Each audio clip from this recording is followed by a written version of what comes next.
बोलो बम बम महादेव बम बम। देवी और सज्जनों, आज के इस वीडियो में मकर राशि वालों के लिए जानकारी देने वाला हूं कि जून का महीना आखिर कैसा रहेगा। बेहद ही महत्वपूर्ण होने वाला है जून का महीना। बहुत ही अलग, बहुत ही सारी बदलाव इस महीने में आने वाली है। कुंडली मैं आपको दिखा देता हूँ जून महीने की मकर राशि वालों की क्या कुंडली है। ये कुंडली रही जिसमें आप देख सकते हो कुंडली के प्रथम भाव में कोई भी ग्रह नहीं है। द्वितीय में शनि देवता विराजमान है। तीसरे में राहु है। चौथा में मंगल है। पंचम में सूर्य, शुक्र, गुरु और बुध है। छठे में भी शुक्र, बुध, सूर्य है। सप्तम अष्टम में कोई नहीं है। नवम में केतु देवता। दसम, एकादश, द्वादश में कोई भी ग्रह नहीं है। देवी और सज्जनों, आपकी जानकारी के लिए बता दूं कि सूर्य देव 15 जून तक आपके कुंडली के पंचम भाव में, उसके बाद छठे भाव में आ जाएंगे। शुक्र देवता 12 जून तक पंचम भाव में, उसके बाद छठे भाव में आ जाएंगे। बुध देवता 14 जून तक पंचम भाव में, उसके बाद छठे भाव में आ जाएंगे।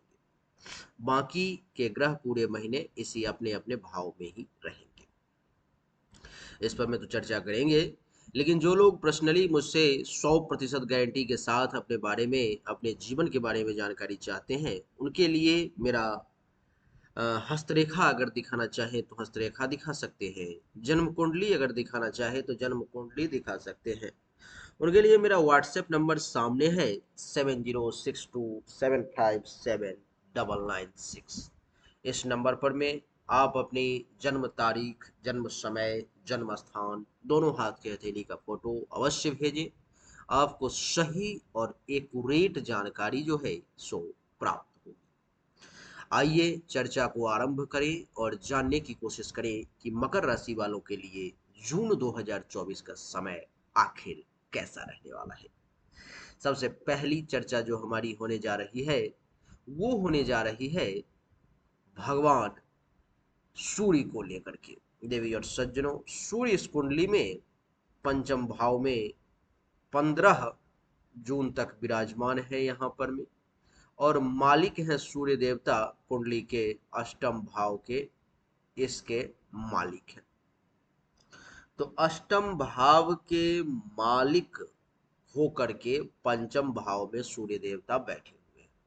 इसका अर्थ क्या हुआ? इसका अर्थ ये हुआ देवी और सज्जनों कि सूर्य देवता इस समय में आपके कुंडली में बहुत अच्छे ग्रह के तौर पर में नहीं जाने जाएंगे। इस समय में ये आपको संतान से संबंधित 15 जून तक परेशानी, आपको अचानक से धन हानि वगैरह के कुछ योग, प्रेम संबंध के मामले में 15 जून तक सूर्य देवता कुछ परेशान करेंगे। आपके पास में जो विद्या बुद्धि है उसका सही इस्तेमाल करके जो उचित लाभ मिलना चाहिए वो लाभ नहीं लेने देंगे सूर्य देवता। तो सूर्य देवता 15 जून तक आपको इस मामले में परेशान करने का प्रयास करेंगे। थोड़ा सा सावधान रहें आप।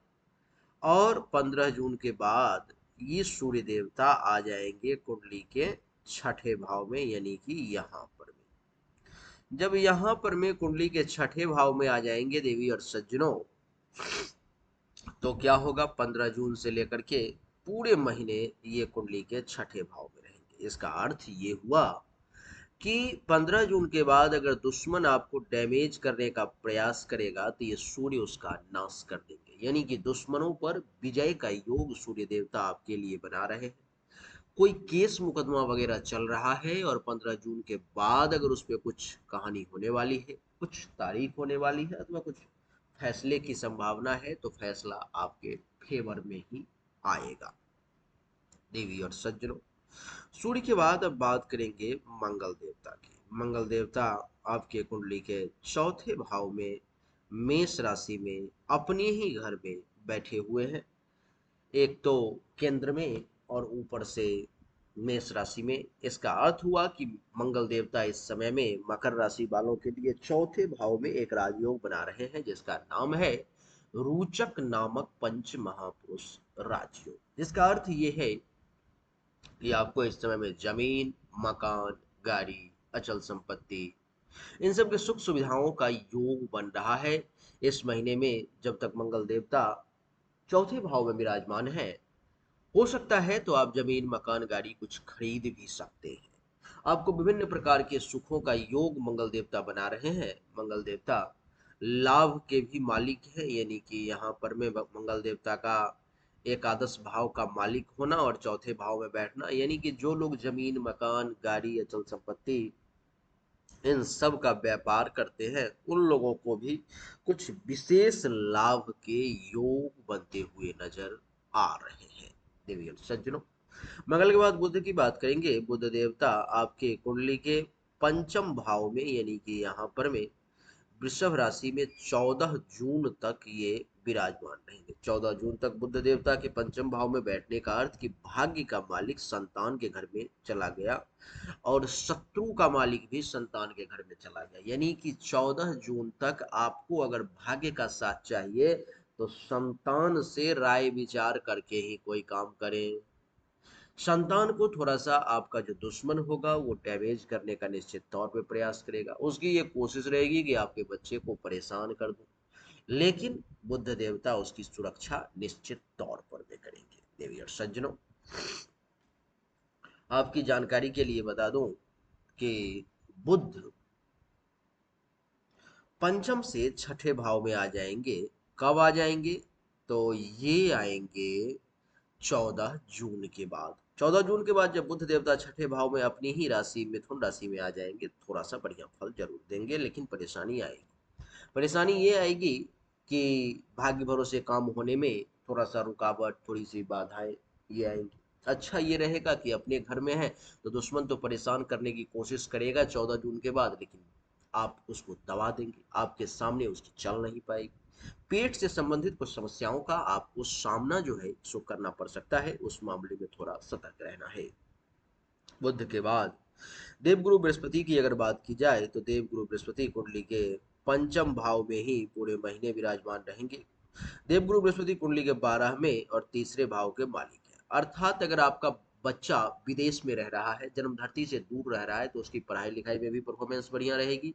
और आप अगर खुद भी यहाँ से बाहर रह रहे हैं तो आपके पराक्रम का भी मालिक है, जन्म धरती से बाहर है तो पराक्रम में भी खूब वृद्धि का योग है। आपका पराक्रम बहुत तेजी से इस समय बढ़ता हुआ दिखाई देगा।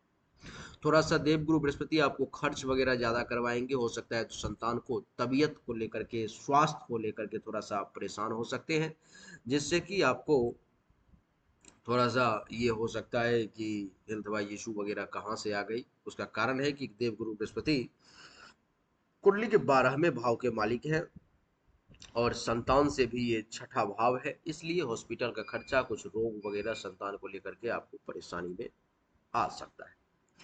गुरु के बाद शुक्र की अगर बात करें देवी और सज्जनों, तो शुक्र देवता यानी कि दैत्य गुरु शुक्र कुंडली के पंचम भाव में विराजमान है। कुंडली के पंचम भाव में शुक्र देवता का विराजमान होना कब तक? तो 12 जून तक। 12 जून तक पंचम भाव में अपने ही वृषभ राशि में विराजमान होना बहुत ही अच्छा योग बना रहे हैं ये।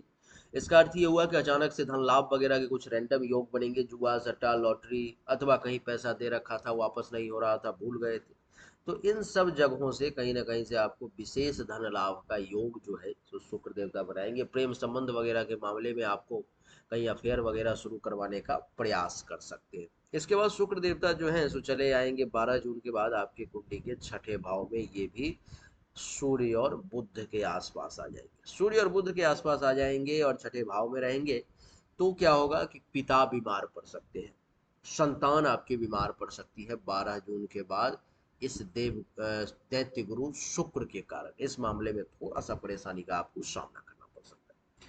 बात करेंगे शनि देवता की, तो शनि देवता जो है सो कुंडली के प्रथम और द्वितीय भाव के मालिक होकर के और दूसरे ही भाव में विराजमान है। दूसरे ही भाव में विराजमान होने का क्या अर्थ? अपनी राशि में विराजमान हो जाना, यानी कि इस समय में शनि देवता आपको बहुत मोटा बैंक बैलेंस देने का प्रयास करेंगे। आप कितना ले पाते हैं वो आपकी क्षमता के ऊपर में डिपेंड करेगा। आपकी वाणी से शनि देवता लोगों को प्रभावित करेंगे, थोड़ा सा आपका वाणी तीखा हो सकता है। बात करेंगे राहु देवता की, तो देवी और सज्जनों, राहु देवता कुंडली के तीसरे भाव में विराजमान है, आपके पराक्रम को, आपके साहस को कई गुना बढ़ा करके रख देंगे। बात करेंगे केतु देवता की, तो केंडलू कुंडली के नवम भाव में विराजमान है, भाग्य के घर में। तो भाग्य का साथ दिलवाने का हर संभव प्रयास केतु देवता जरूर करेंगे, और ससुराल पक्ष से कुछ लाभ दिलवाने की भी आपको केतु देवता कोशिश जो है शो करेंगे। तो देवी और सज्जनों, ग्रहों की स्थिति मिला जुला करके ठीक है, कुछ मामलों में परेशानी है जो हमने आपको बताया।